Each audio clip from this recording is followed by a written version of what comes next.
My sister, Brooke Carter, had given birth to 5 little girls in a row, yet her husband, David Anderson, still refused to relent. He pressed her again and again, obsessed with the idea that only a son could carry on his family name. Each time I watched her body grow weaker, her eyes dimmer, I felt a crushing weight inside me. I could not bear to see her treated as nothing more than a vessel for his ambition. I was the one who finally reached out to a lawyer determined to help her break free. The divorce went through after endless nights of pleading and preparation, but the outcome was not the salvation I had dreamed of.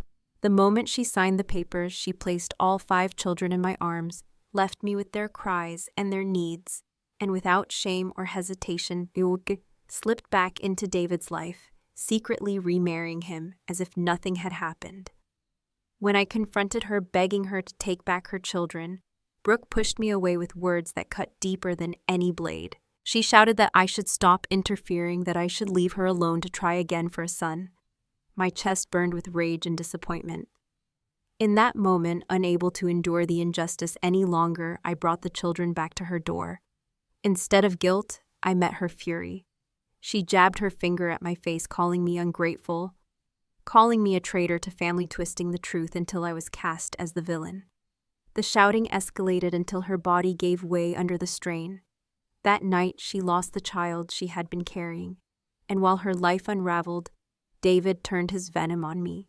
He stormed into my room with violence burning in his eyes.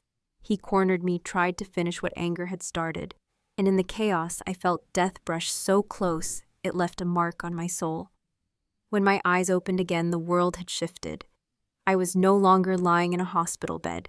I was back in the Pierce family home in Milwaukee, standing in the narrow upstairs hallway, the cries of a newborn echoing in the air. Brooke had just delivered her 5th daughter. She was still bleeding from childbirth, her body too frail even to sit up straight. But David was already pressing her, already reaching for her, already demanding that she return to the bed and give him yet another child.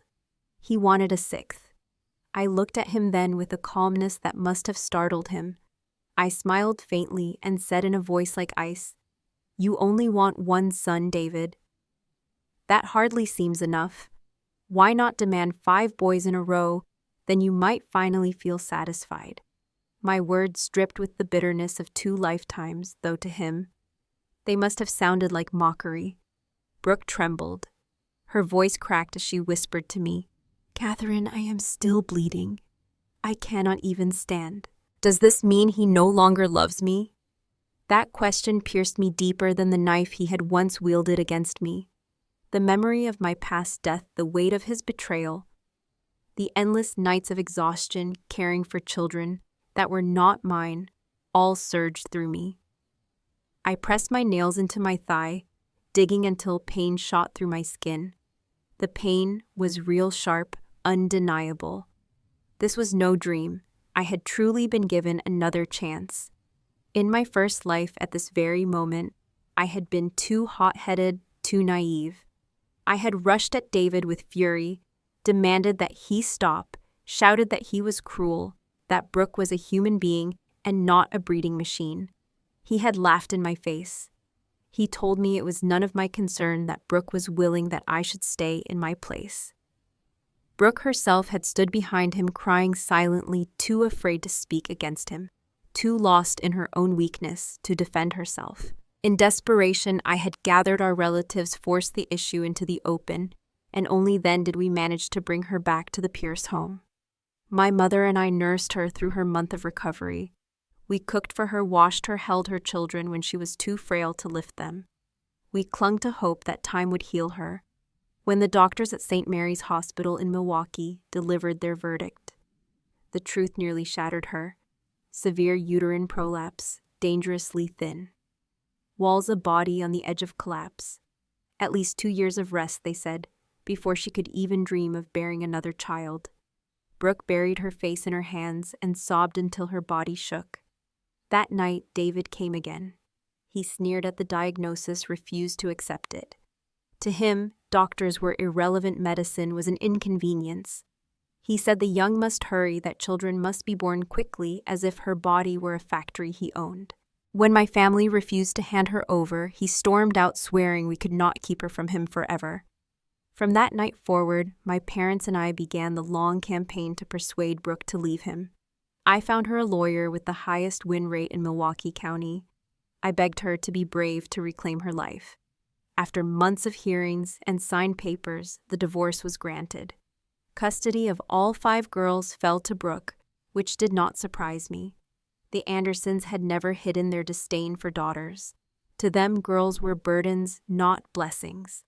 Brooke wailed each day that she was too weak, that she needed rest.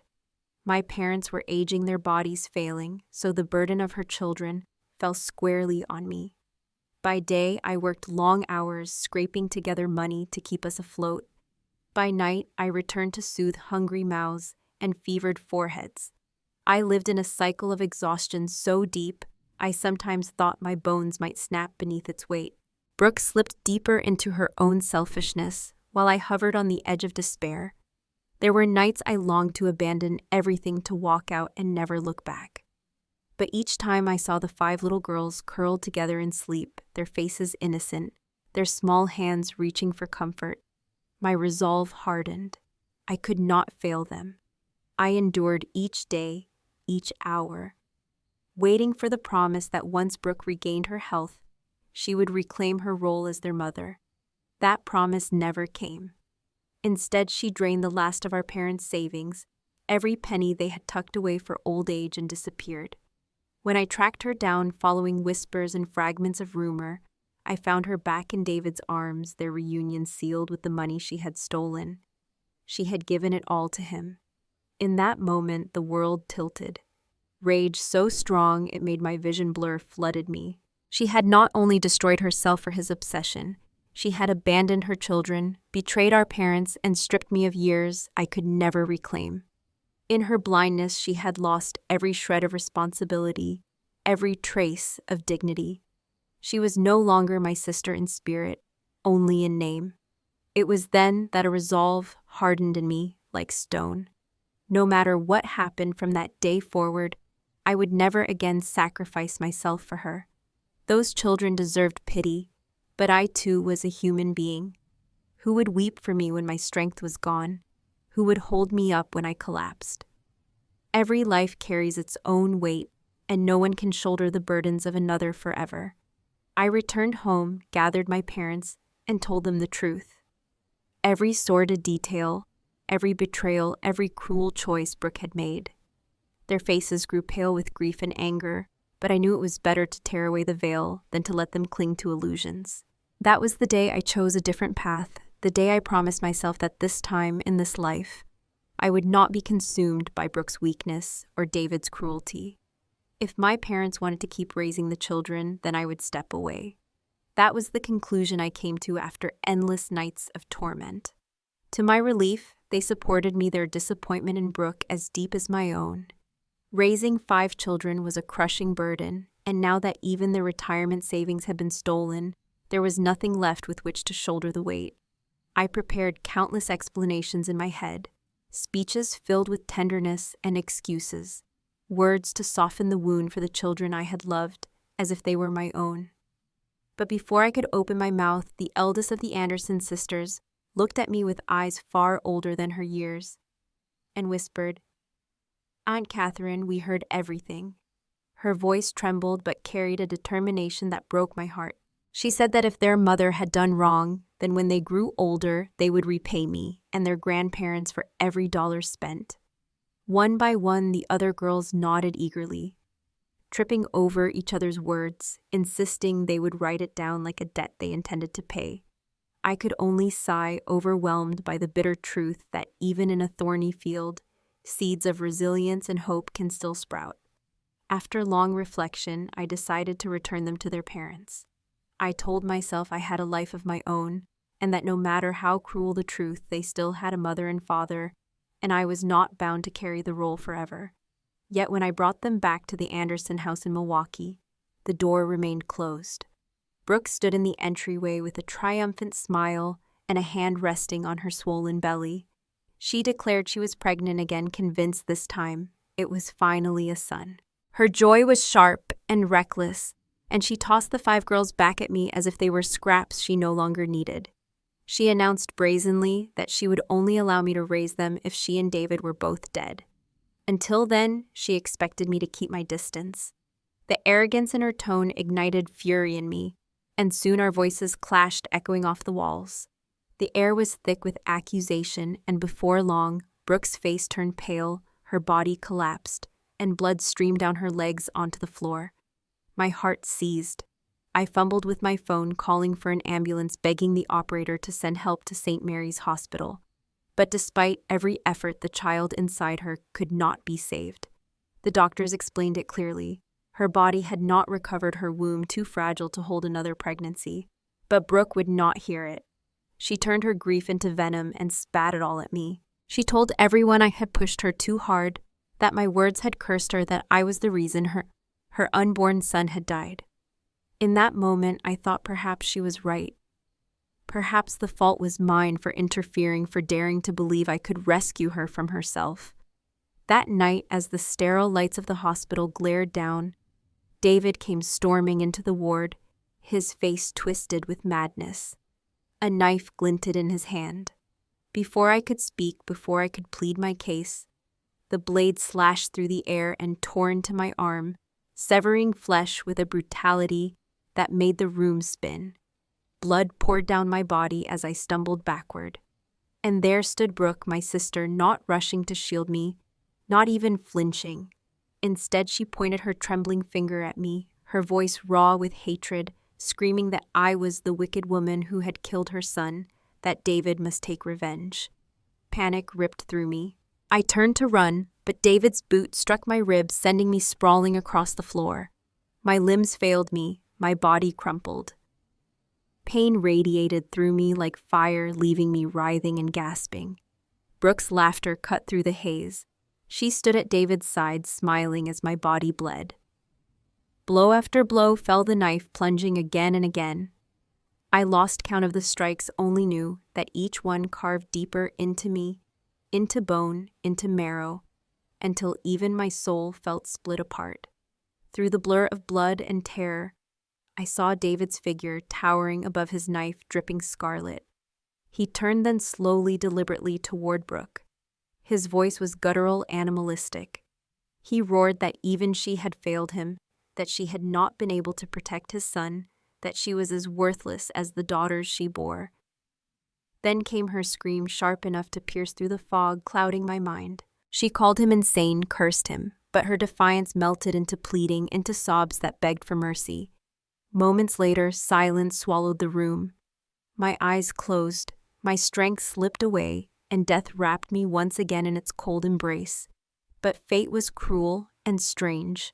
When I awoke, I was not in the hospital, nor in the blood-soaked corridor where life had left me.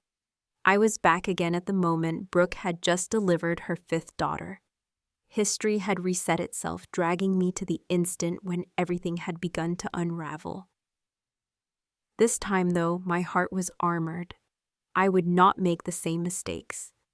When Brooke whispered fearfully that David no longer loved her, because he pressed her even as she bled, I forced a smile and answered coldly, "How could he not love you, Brooke? He does not even mind that you are still recovering from childbirth. Shouldn't you be grateful? A man so eager, so unwilling to wait, clearly cherishes you beyond measure." My sarcasm sliced through the air like a blade. Brooke froze, her expression stunned. She stammered that the doctors had warned her against intimacy during recovery, that she was frightened. Frightened, I thought bitterly. She feared shadows while ignoring the truth. She had already been told her body needed 2 years to heal, but she refused to listen. She let his obsession dictate her life until it ended in loss, and each time the blame was cast upon me. I clenched my fists as the old rage rose again. I was nothing more than a scapegoat in her world, the convenient figure to carry her sins.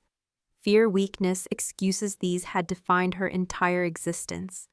If she was afraid, then she should not climb back into his bed.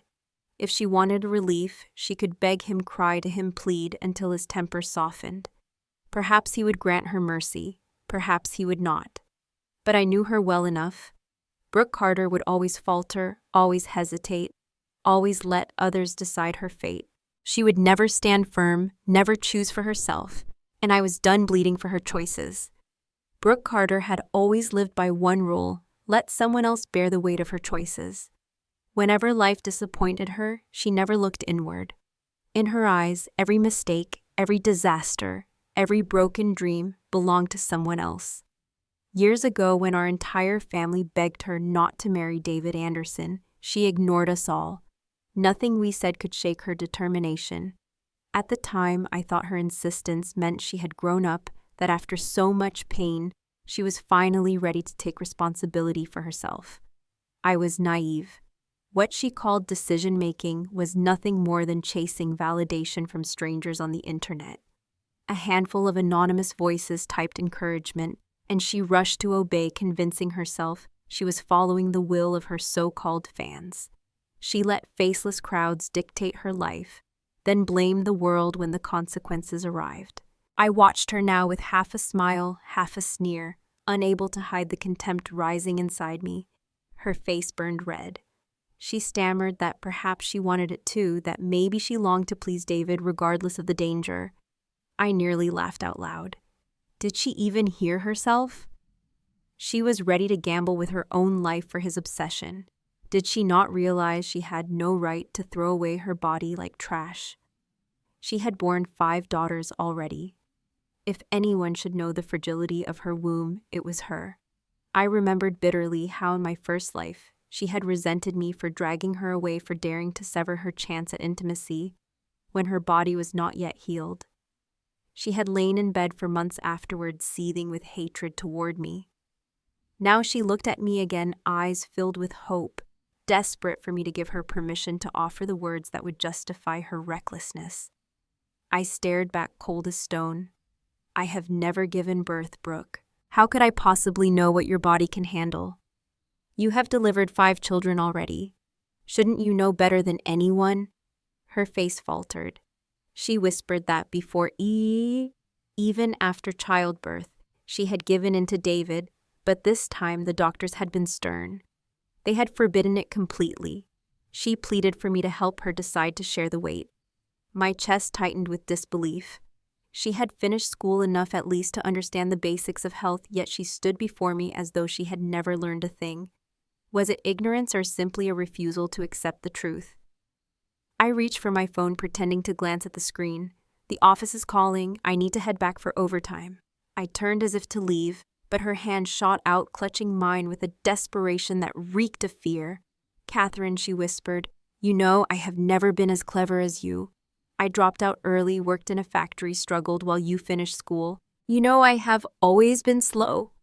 Her voice cracked with practiced helplessness. The same tone she used to sway sympathy, the same excuse she wielded like a shield. She had chosen to abandon her studies, chosen to chase a paycheck, and then boasted to anyone who would listen that she had sacrificed herself for me. The truth was uglier, and she hid from it. I hardened my voice, sharp and cutting. "If you cannot give David a son, then what good are you to him? He wants one boy, just one, and you cannot provide. Do you mean to end the Anderson family line forever?" The words were daggers, deliberate and cruel. Her eyes widened, horror written across her face. And then from down the hall, footsteps thundered.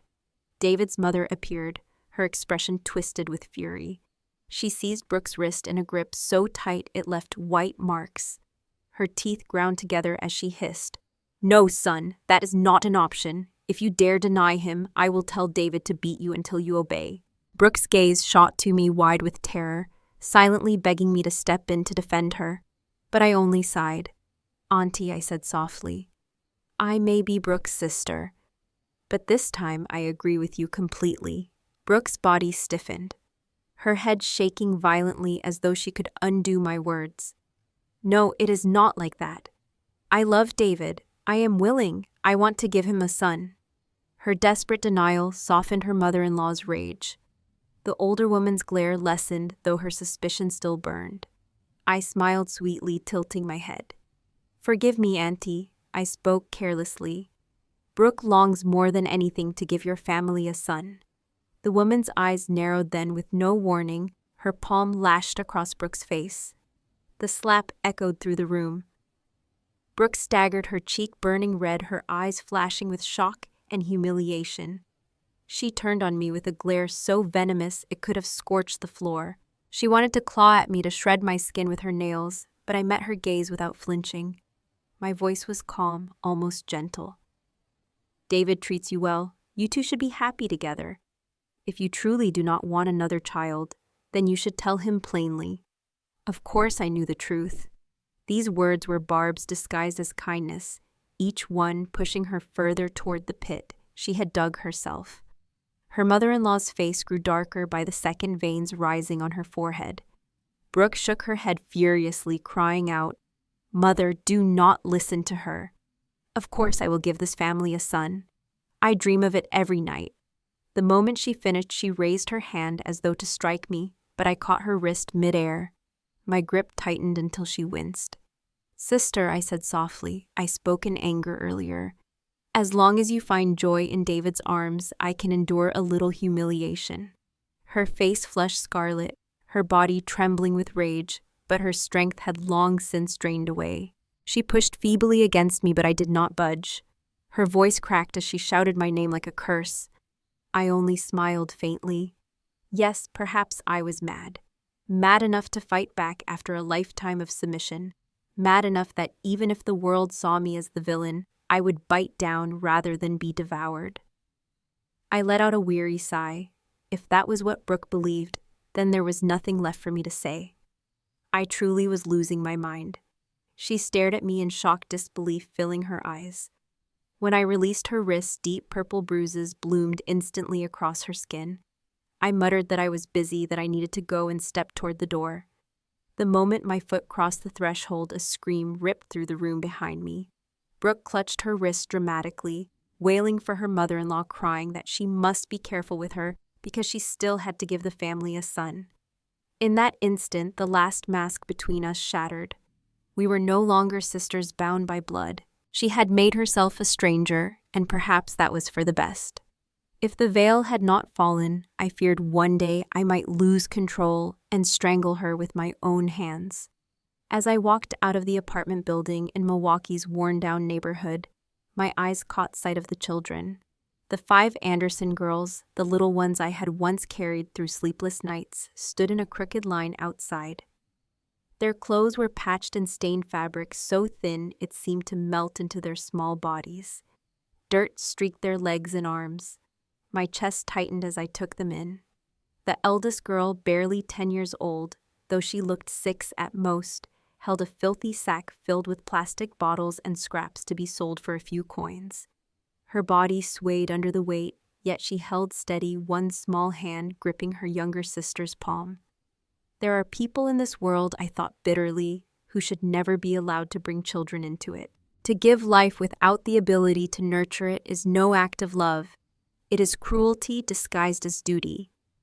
I reached into my bag and pulled out a handful of chocolate bars I had bought with them in mind. Their eyes lit up as they ran to me, their small voices overlapping.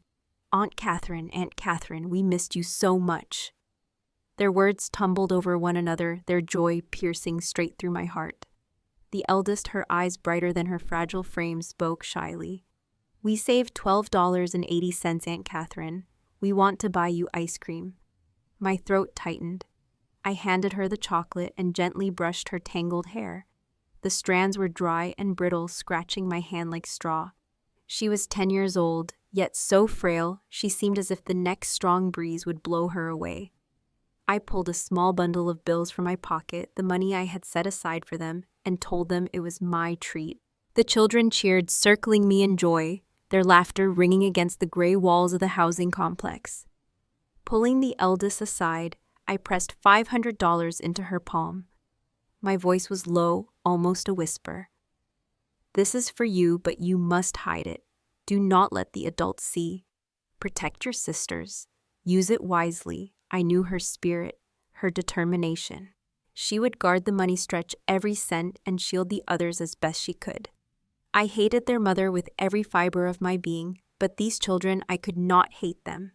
They were victims as much as I was innocent souls caught in a storm not of their making. Yet the girl shook her head firmly and pressed the money back into my hand. Her voice wavered, but her eyes were steady. Aunt Katherine, we can earn our own money. When I turn 18, I will work. I will take care of my sisters. I will even buy you a golden bracelet one day. Tears burned the back of my eyes as memories flooded in nights of exhaustion and tenderness, mornings of laughter through hunger, small hands clinging to me like lifelines. Pain and warmth intertwined until I could scarcely breathe. I forced the money back into her palm and squeezed her thin fingers. Listen to me. Study hard. Do not think of working yet. Education is your only escape, the only road that leads away from this misery. This money is not a debt. It is simply for you to live a little lighter. I turned quickly then, unwilling to let them see my face crumple. Their voices followed me, calling my name, begging me to stay, but I ran, my heart tearing with each step. On the bus, as I sank into a seat, my phone buzzed. My mother's name flashed across the screen and dread knotted in my stomach. I did not need to answer to know Brooke had already poisoned her with lies. No matter how selfish, no matter how heartless Brooke was in our parents' eyes, she was still their firstborn, still their pride, the child they had once hoped to keep near, marrying close to home so she could care for them in old age. Instead, she had chased David, the only son of the Anderson family, who would never have tolerated living under another man's roof. Now, with Brooke beyond redemption, my parents had shifted their expectations onto me. They wanted me to find a man willing to marry into our family, to stay near, to guarantee their comfort in their twilight years. I had considered it once, but the men willing to accept such terms came with poor prospects, and I could not bring myself to settle. So I remained alone. I pressed the green button and lifted the phone to my ear. My mother's voice roared like thunder, louder than I had ever heard in my life. Katherine Pierce, I told you to visit your sister, not to harm her. You will return immediately and apologize. Do you understand? She has just given birth. Her spirit is fragile. If something happens, can you bear that responsibility? My breath caught. From childhood, my mother had never spoken to me this way. She had always been composed, gentle, speaking to me with care, because she counted on me to provide for her later years. But now her words were knives. I had crossed her final boundary, and in her fury she had stripped away the civility she once clung to. In that moment, I realized that no matter what Brooke did, she would always remain the cherished daughter, and I would forever be the one expected to bend, to shoulder, to endure. I answered my mother with a calmness that surprised even me. I told her that I could no longer carry the weight, that from this day forward, she should consider me nothing more than a stranger to Brooke. I said I no longer wished to be her sister, that it would be better if our paths never crossed again. The line crackled with sudden fury. Katherine Pierce, do you even understand what you are saying? She is your sister, your closest kin in this world. She has suffered more than enough. How can you not give in just a little? My lips curved into a bitter smile. Why was it always about Brooke's pain? Why was her suffering a shield that demanded my sacrifice? What did her misery have to do with me? I told my mother I could not do it any longer, that if they insisted on taking Brooke's side, then they should never again expect me to return. In truth, I had been searching for a reason to cut every tie. Brooke's husband was dangerous, unhinged, and I needed to put distance between myself and that madness before it consumed me. Silence fell for a moment on the line before my mother unleashed a storm of curses sharper and crueler than I had ever heard from her lips. A part of me was hurt, but another part felt it was honest at last. She snarled that if I had the courage to leave, then I should never dare come back to the Pierce home. I laughed under my breath and said that was impossible. I still needed to return to pack my belongings, especially the gold coins I had saved over the years and hidden in my drawer, nearly 100 in total, a treasure hoarded with endless effort. More than an hour later, I stepped back into the house. My parents sat rigidly on the living room sofa, their eyes cold, their faces masks of stone. My father's voice was frigid. Did you not declare you were severing ties? Why are you here now? My mother's words followed like knives. Go apologize to your sister at once, or leave this house forever. I did not answer. I rolled my suitcase past them into my room and slammed the door. Their voices rose immediately, curses echoing through the thin walls. I moved quickly, throwing my clothes into the suitcase, my hands shaking but determined. Not another minute, not another second did I want to spend under this roof. Within 10 minutes, my belongings were packed. Outside, I could hear my mother whispering fiercely to my father, insisting that I needed to be taught a lesson, that otherwise I would never be controlled again. She reminded him they had been arranging a blind date for me, and if they let me slip away now, I would never submit. Their words only strengthened my resolve. I dragged my suitcase into the living room, heading for the door. My father rose his voice like a growl. If you walk out of this house today, you will never set foot here again. Your mother and I have millions saved a pension every month. We do not need you. Without us, you will have nothing. I kept moving, my eyes fixed forward. That money had never been mine. One day, it would all pass to Brooke, no matter how she disgraced herself. My father's threats meant nothing. As I reached the threshold, he tried again, his voice rising. Do you mean to throw away your job as well? With one word, I can see to it that you are dismissed. He was trying to intimidate me. He reminded me that the position I held had been his doing, that he had pulled strings to secure it for me in Milwaukee, so I would not leave for opportunities elsewhere. He had forced me home when I had once been ready to take a position in Chicago. But none of that mattered anymore. I had already planned my escape. The job was nothing compared to my freedom. I turned to him with a cold smile. Do as you wish, I said. His face slackened, caught off guard by my indifference. Neither of them had expected me to surrender the very things they used to bind me.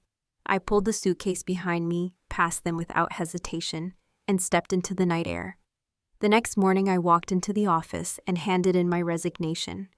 The general manager, an old friend of my father's, called me into his office. He had always treated me kindly, but today his expression was heavy. Katherine, your father was only angry. Do not take his words to heart. Work is hard to come by, and you will not easily find another position like this. Take 2 weeks off. Think carefully. Do not rush. For a moment, doubt flickered in me. Stability whispered its temptations, but the memory of chains was stronger. I shook my head. I told him I could not live under threats any longer, that I needed to leave. Company policy required a month's notice, but I begged him for mercy. Perhaps pity guided his hand, because by that afternoon, my resignation was finalized. Papers signed, files transferred, everything severed in a single day. When I boarded the train out of Milwaukee, the city's skyline shrinking behind me, my phone rang again. My mother's voice screeched through the receiver, each word a blade. Katherine Pierce, you dare quit. Do you have any idea how many favors your father called in to get you that job? Go back this instant, withdraw your resignation, or I swear I will lose my mind. I pressed the phone to my ear and laughed, not with joy, but with bitterness. The sound chilled even me. For the first time, I felt the full weight of my freedom, heavy with loneliness, but alive with possibility. Yesterday, they had tried to threaten me with my job. Today, they played the role of wounded parents aching with regret. I could see through it all, as if staring through a tunnel so dark, I had begun to forget the sun, until at last I saw the faint shimmer of light at the end. In this world, nothing is more precious than the simple act of being alive. I told them plainly that I was not coming back, not to apologize to Brooke, not to apologize to my parents, not to apologize to the general manager who had bent rules on their behalf. My life was not created to bow my head and whisper sorry to everyone who demanded it. For once, I wanted to breathe without chains around my throat. There was a pause on the other end of the call. Then my mother's tone softened, a tender disguise slipping into her voice. She asked if I was still angry, told me that an apology was only words, something small and simple. Could I not forgive my sister who had just given birth? Her plea might have broken me once, but now it made me laugh bitterly. In her world, apologies were trivial, so she demanded them endlessly from me. But what had I done wrong? I told her I was angry, yes, and more than that, I had decided to cut off contact. I would reach out again only when I had thought it all through, which in truth meant never. This life, this mess had to end here. Before she could reply, I pressed the button and cut the call, then blocked every number, sealing myself into a sudden and uncanny silence. The world outside the train window unfolded like a painting. The sky stretched wide, the clouds soft and white, the horizon infinite. For the first time, I tasted freedom. Real freedom. When I arrived in another city, I found a small house with a garden just 10 minutes from the lake. The weight of years lifted from my shoulders, and I drew in the first deep breath I had taken in what felt like a lifetime. Raising one child is a burden. Raising 5 can shatter even the strongest back. Let them now discover who would shoulder the weight in my place. A week later, my phone rang. It was my grandmother, the woman who had raised me. When I was born, my parents had wanted a son. Disappointed, they had taken Brooke with them and left me behind in Milwaukee to be raised by an old woman with tired hands and endless patience. She had been my only source of warmth, my truest family. Her voice trembled when she told me that my parents were searching for me. Rage rose inside me, hot and bitter. They dared to trouble her now at 82 years old, dragging her into their war. I spoke quickly, telling her not to worry, telling her that I was safe, that I would not come back, and that I would visit her when I could. I begged her to take care of herself. But before I could finish, the phone was snatched from her hands. My mother's voice exploded through the speaker, shrill with fury. She demanded I return immediately, screamed that if she had known I would be this unfilial, she would have strangled me as an infant. She swore that if I did not come back, she would force Brooke to dump the 5 children onto my grandmother's frail shoulders. My vision blurred with anger. That woman was her own mother, 82 years old, yet she threatened to burden her with 5 abandoned children. I could barely breathe through my rage. I spat words like ice. Has the Anderson family all gone mad? If you cannot raise children, then do not bear them. To treat your own mother like this. Do you not fear the heavens will strike you down? I had not believed she could stoop lower, but she had. She used my grandmother as a weapon, as leverage against me. By what right, I demanded to know, if she had asked my uncles if she dared drag their mother into this without their consent. Her answer was callous. She reminded me that her mother had raised me once, that if I had not run from home, my grandmother would not now be weary. Her meaning was clear. She expected me to come back and take the children so her life could be easier. I let out a bitter laugh. Are you insane? She is your mother, not your enemy. Has your conscience been devoured entirely? You had better return home before I call my uncles. They have wanted to teach you a lesson for years. She could sacrifice everything for Brooke, but she would not drag me into her madness again. My anger trembled through my body. I texted my uncles immediately, warning them in case she harmed my grandmother in her rage. If not for the bond of blood, I would have already cut her off entirely, without even the courtesy of restraint. Before I could say more, another voice came through the line, soft and broken. It was the eldest Anderson girl.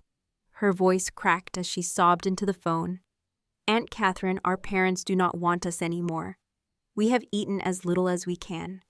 I asked everywhere, but no one will hire children. I do not know what to do. Her crying tore through me like knives. I pressed the phone to my chest, shaking with fury and grief. The urge to scream at David and Brooke, to curse them until the walls collapsed, burned inside me. How dare they throw away their daughters as if they were garbage? How dare they leave them starving while they chased illusions? I closed my eyes and forced myself to breathe. Those little girls, fragile and thin, had no one but me. And even as my heart hardened against Brooke, even as I swore never to forgive her, the love I carried for her children anchored me to them once again. Their voices haunted me, their sobs echoed in my ears, and I knew the battle was far from over. They had no means to care for the children they already had yet. Brooke and David insisted on chasing a son as though a boy would redeem the ruin they had sown. People like that did not deserve to raise a son. Before I could answer, my grandmother's voice trembled through the line. "Katherine, when I look at those little girls, I think of you when you were small. They are so pitiful. The cold has come, and they do not even have warm clothes." Her words struck me with a quiet ache. If not for her forgiving heart, if not for the years she had given to me, I would not have survived my own childhood. I closed my eyes and whispered a sigh. "Grandma, their parents are still alive. It is not your burden to carry. You are 82 years old. How could you possibly raise 5 children? Even I nearly broke under the weight when I was young and strong. You should not be crushed beneath it now." She sighed and returned, the sound heavy with fatigue. "But the children were left right at my doorstep. And your parents have run off again." Each word ignited a deeper fury in me. To run, to escape, to abandon so freely, it would not be so easy this time. Then I heard the eldest Anderson girl, her voice fragile yet determined. "Aunt Katherine, we eat very little. I can work. I can earn money. Our parents do not want us anymore. I truly do not know where to go." Her words were blades carving into my chest. The world was vast, yet these children had no corner to call home. They were innocent, I knew that.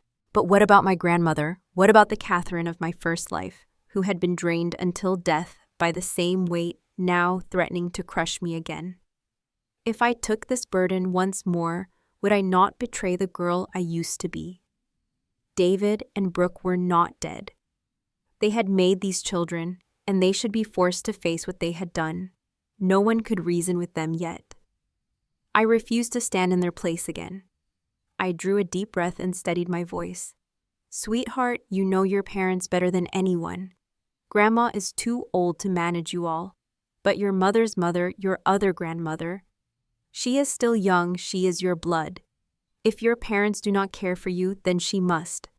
Do not let them dump you all on Grandma Pierce again. I was raised by her, yes, but that does not mean she can raise every child your mother abandons. I knew my own mother too well. She would agree in words, but her heart would never want the children. She would only look for someone else to shoulder the weight, and that someone would inevitably be me." Tears filled the eldest girl's voice as she sobbed. "But Aunt Katherine," Grandma Pierce said, "she is not well, that she cannot take care of us." My heart ached because in my last life, I had believed the same lie. Years later, I learned the truth. My mother had been perfectly healthy, dancing every night for hours in the public square while claiming she was too weak to help. My voice hardened into steel. "She lied to you. She is only in her 50s. Compared to Grandma at 82, she is strong. Do not let her deceive you." And then my mother's voice broke in sharp and triumphant. "Yes, I am older, but I am still healthy. Why should I not be able to raise 5 children? But I will not. As long as Katherine comes back, she can care for them. I will never take them into my home." Her words dripped with false righteousness, as if abandoning her own grandchildren was virtue. Just as I expected, the target had always been me. My hand tightened on the phone. Then suddenly a crack rang out through the line, the sound of a hand striking flesh. My uncle's voice followed, cold and furious. "Are you taking the children or not? If you refuse, I will beat you until you cannot stand." Chaos erupted. My mother wailed theatrically, her cries echoing as though the sky itself had split. "You dare strike me. You dare raise your hand against me. Oh, I cannot live any longer." My uncle's voice remained steady, devoid of mercy. "If you cannot live, then die. You think you can trample your own mother forever. Not anymore. I will ask again. Are you taking the children or not?" I could hear my grandmother trying to intervene, but my aunts pulled her back, refusing to let her step into the storm. My heart twisted for her, but I knew this had to unfold. "Grandma," I whispered into the phone, "do not get involved. You are over 80 years old. You should not be forced to clean up their mess. If my mother truly cared for you, she would never ask you to raise those children. The youngest is not even 2 months old. What could you possibly give them? Formula diapers? Even those you cannot provide without draining my uncle's pockets.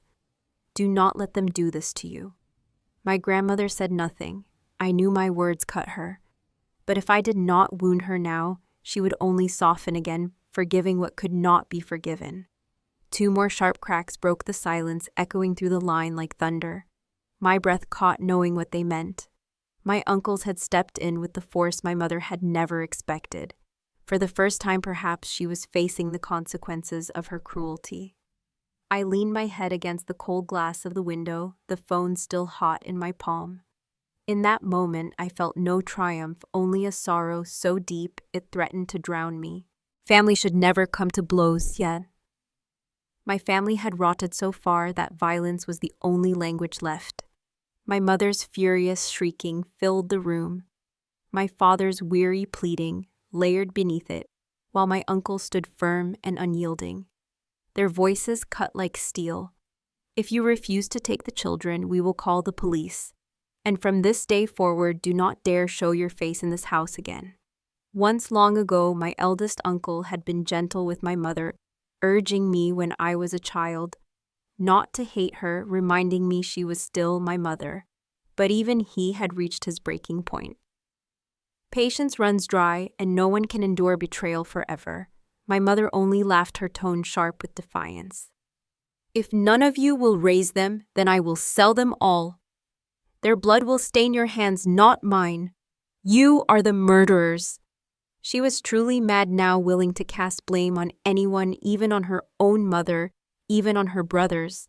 I slipped my hand into my pocket, pulled out the spare phone I had kept hidden, and calmly dialed the police. I explained everything, demanded they contact Brooke as well, for those children were hers, and she could not run forever. After I hung up, I returned to comfort my grandmother. Her face was pale, her hands trembling, and I feared the shock might break her frail body.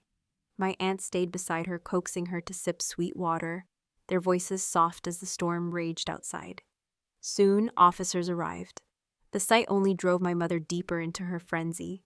She pointed at my uncle and spat venom. You call yourself my brother. You disgrace our family. I never asked you to raise them. How dare you call the police? You struck me twice. I will sue you. I will ruin you. Her tirade poured out in a ceaseless torrent, words tumbling over one another. I gestured for my aunt to turn the phone to speaker. My voice was steady when I spoke. It was me who called. Brooke Carter has abandoned her children. I reported it because the law requires it. There is nothing wrong in what I did. And by the way, your beloved daughter Brooke is already on her way. The police reached her too. My mother staggered at my words, her body swaying as if she might collapse. My grandmother rushed to catch her, her eyes darting to me as if asking how everything had come to this. In her heart, she knew it was Brooke's choices that had torn us apart, yet somehow the blame always landed at my feet. My voice was ice. Do you not understand? We live under the rule of law. If you insist on accusing me, then do not expect me to care for you in your old age. I will not sacrifice myself for those who have tried all their lives to destroy me. Their voices faltered, their fury turning to trembling, but they had no power over me now. If I had stayed any longer, I might already be dead. Only by escaping had I survived. Not long after Brooke and David arrived, my mother's transformation was instant. She softened her words, dripping with false pity. Brooke, my dear, you should not be out. You need your rest. It is all Katherine's fault. We were too kind to her and she grew ungrateful. Do not worry. I will make her take the children back so you can rest and give us the son our family deserves. The absurdity of it all made me laugh out loud. Their masks were gone. There was no pretense left. At that moment, my grandmother's hand struck across my mother's face. The sound cracked through the room. Her voice quivered with anger I had never seen in her before. You shame me. Katherine owes you nothing. She has her own life. She will not carry your sins. Take your children and leave this house at once.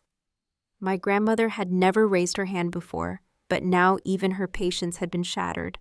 Brooke's eyes flared with hatred as she glared at the old woman. You are always like this, always favoring Katherine. Am I not your granddaughter as well? Have you forgotten? She owes my mother a son. If she had been born a boy, my parents would never have been mocked by the world. For a moment I stood frozen, the words too vile to comprehend. Since when did I owe them my life? Since when was it my fault that I was born a daughter instead of a son? What century were we living in that these people still worship the idea of a boy as salvation? My grandmother staggered at those poisonous words, her body swaying under the weight of them. I spoke gently into the phone, calming her, reminding her she owed nothing more. Slowly her face softened, though her sorrow remained etched in her eyes. She murmured that she was old, that she no longer had the strength to intervene, that they could do as they wished. My mother pounced on her hesitation. No, you are our mother. You must help us. Brooke only wants to give this family a son. As her mother, you must support her. I never bore a son myself. I know her suffering. You are all my kin. Why will you not help her? Her shamelessness knew no bounds. The faces of my uncles darkened with disgust. Even the police officers exchanged weary looks. No one could believe the words spilling from her mouth, so blind in their cruelty, so twisted in their sense of righteousness. One of the officers spoke with cold authority. Children belong with their parents. Abandonment is a crime. If you do not take them, we will not hesitate to act. My mother tried to wriggle her way out, arguing in circles. We did not abandon them. We only sent them to visit their grandmother. But my grandmother's eyes were empty, stripped of all warmth. She said nothing, and my mother's words died in her throat. My eldest uncle stepped forward, his voice seething. Get out, take the children, and leave. From this day forward, we are done with you. Try to stir trouble again, and you will regret it. Do not think this family will bend any longer. His eyes flicked to David Anderson. If you cannot raise them, then do not have them. This family has plenty of men, and none of them are cowards. David's face flushed red with rage, but he dared not meet my uncle's stare. Instead, he turned and struck Brooke across the face, his handprint blazing on her skin. Useless. You cannot do a single thing right. Wait until we get home. My grandmother lowered her head in silence. My uncles and aunts stood with their arms folded, unmoved. Brooke clutched her face, her eyes wide with confusion, as if she could not understand why no one rushed to defend her. But David had always been a man who preyed on the weak. He dared raise his hand to Brooke, but he would never challenge my uncles. Leaning close, he whispered something sharp in her ear. Her sobbing deepened, her body shaking. His patience snapped, and he struck her twice more. She broke down, crying bitterly. Grandma, Brooke wailed, must I die to pay my debt? I could not give the Anderson family a son. My mother failed before me, and now I have failed too. Our fate is cursed. Her voice carried the desperation of a woman drowning. Yet my grandmother said nothing, her silence heavy as stone. My mother could not bear it and rushed to soothe her daughter, stroking her hair. Enough. I will raise them, all of them. My poor daughter, these cruel relatives will see their punishment one day. Her words dripped with false nobility. My uncle laughed bitterly. Then take her and get out. You do not need family like us, fine. Go. My mother opened her mouth to protest, but Brooke tugged at her arm, pulling her away. She knew the truth. My grandmother's patience had ended. The plan had failed completely. When the door closed, my grandmother turned to me, her face etched with worry. Katherine, what if your mother mistreats the children? Her voice cracked with guilt. It is my fault. I was too soft. My heart ached as I took her hands. Grandma, let my uncle bring you to stay with me for a while. My home is peaceful with a garden and the air is gentle. You need rest, not burdens. My uncle nodded. He feared my mother would come to harass her again, so that very day he drove her to me. 2 days later, my fears came true. My mother appeared at my door, wailing, begging for help. My uncle barred her way, his face like iron. She stood outside for hours, weeping, insisting that she was too weak to raise the children, pleading with my grandmother to take them instead. I stayed inside, listening with disgust. If she truly cared, she would have asked Brooke to bear her responsibilities, not press them onto an 82-year-old woman. But I could not let my grandmother hear those words. She tended the garden with a smile, her face warmed by the sun, oblivious to the storm at the gate. My mother's crying continued for 2 long hours before she left, hurling curses as she went. She could not even last a few days with the children, while in my previous life, I had carried them for over half a year until my body gave way. The next morning, her retaliation came. She uploaded a post online accusing me of being greedy, of bearing 5 children and abandoning them to my parents' care. The lies spread like wildfire, and to my disbelief, people believed her. I became the target of vicious attacks.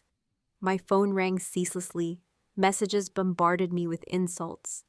I told my grandmother to stay inside to ignore it all while I marched to the Milwaukee police station. Did they think they could scare me into silence? Not this time. If I yielded now, I might as well dig my grave.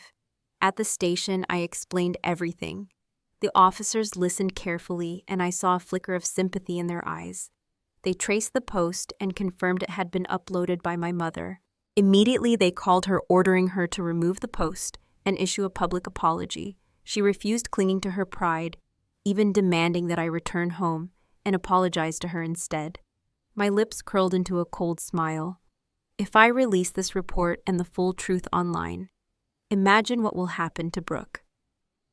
Do you think she can withstand the public outrage? Whoever gave you this foolish idea handed you the rope to hang yourself. I will never come back, and I will never raise your children. I am a human being, not your fool. Her rage spilled through the line, wild and incoherent. My grandmother's sigh was heavy at my side. Your mother has collapsed, she muttered. She says you have driven her to the edge. But instead of guilt, I felt a strange flicker of triumph. At last I had struck where it hurt, where they could not twist their way free. They would apologize not from remorse, but because they had no other choice. Only after the apology was posted did I leave the station, my shoulders lighter, my steps steadier. Right after I left the station, I made my own post online. On the first page, I pinned the police report in bold letters, a warning to anyone still harassing me. If they dared to call or send another message, they could prepare to answer for it behind bars. The second page displayed a photograph of Brooke Carter's family. The third page was a copy of her hospital bills from when she gave birth. The fourth was a series of screenshots of the threatening texts my parents had sent me, and the fifth page was the video of their forced apology. Finally, I tagged David Anderson by name and wrote, "If you cannot raise children, then stop performing for attention. Do not bring them into this world to suffer." No one had expected the truth to surface so quickly. The same strangers online who had cursed me into the ground fell silent. Their voices turned like a tide, and now it was my mother and Brooke who were showered with outrage. Their accounts had to close the comment sections, but I knew their phones must have been burning with messages and calls that would not stop. 2 days later, my uncle called, his voice low and heavy. "Brooke is in the hospital. David beat her until she miscarried. They removed her uterus. She will never have another child. She is shattered." I held the phone in silence, my face impassive. My mother had gone wild, searching for me, desperate and half deranged. My uncle warned me not to return under any circumstances. The story was circling back to its old ending. The last baby had been lost just as before. David now wanted a divorce, but Brooke clung to him. They said he beat her daily. Did I pity her? No. I turned my back and let it pass. My grandmother had long since turned off her phone, unwilling to hear the endless noise. She tended her little garden quietly, and her peace was enough for me. One afternoon, while I was helping her gather vegetables, my uncle called again. His words were blunt. "Brooke is dead. David, too." I froze the basket heavy in my hands. He told me what had happened. David had brought another woman into their home. That night, Brooke put poison in the meal. By morning, both of them were gone. Their house reeked of tragedy, yet the 5 children were not there. They had been left with my mother still alive, still waiting. My uncle's voice was steady as he told me my mother had lost her mind. She could not care for them. "You know what this means, Katherine," he said. And I did. He wanted me to return. He wanted me to take the children. I lay awake that night staring at the ceiling. My past life pressed against me, whispering reminders of exhaustion and despair. But as dawn broke, I made my choice. I told my grandmother everything, every secret I had held inside. She listened with eyes clouded by sorrow, then sighed. Some marriages never should have been made. People must live for themselves, not for chains. The next day we set out. When we arrived, it was little Trisha Anderson who opened the door, her baby sister strapped to her back. Her face was pale, her eyes bruised with fatigue, but when she saw us, they lit up like lanterns. "Aunt Katherine, Grandma, you came. You finally came." The words dissolved into sobs, her small shoulders shaking as she clung to us. My grandmother's eyes reddened with tears. I hurried forward, lifting the baby from her back. The child was not yet a year old, so light she felt like air in my arms. Her bones pressed through her skin. In my past life, I had nursed the same baby into a plump and laughing child. Now her eyes stared at me wide with fear. She did not cry, only made a faint whimper. I rocked her gently until she closed her eyes again. Trisha watched in awe, as if she had witnessed a miracle. Then my father emerged from the shadows of the hall. His gaze was ice slicing through me. "Katherine Pierce," he hissed, "why did you return? Your sister is dead. Your mother has lost her mind. And you live in comfort while your family crumbles. All of this is your fault. If you had not been so selfish, Brooke would never have fallen this far." The venom in his voice did not surprise me. Much of Brooke's destruction had been born from their twisted teachings, their obsession with sons, their blindness to the damage they caused. I had been spared only because my grandmother had raised me away from them until I was nearly grown. The baby shivered in my arms, sensing the storm. I stroked her back and spoke calmly. "I will take the 5 children, all of them. You will care for my mother. That is all I ask." His mouth twisted in displeasure, his pride reluctant to yield. He muttered and stalled, pretending to weigh his options, but I turned away, ready to leave. At once he called after me, "Wait. I only wanted to test you to see if you meant it. Take them then, all of them." I almost smiled. I had known from the beginning. He would never bind himself to these children. His freedom was too precious to him. Trisha tugged at my sleeve, her small hands trembling.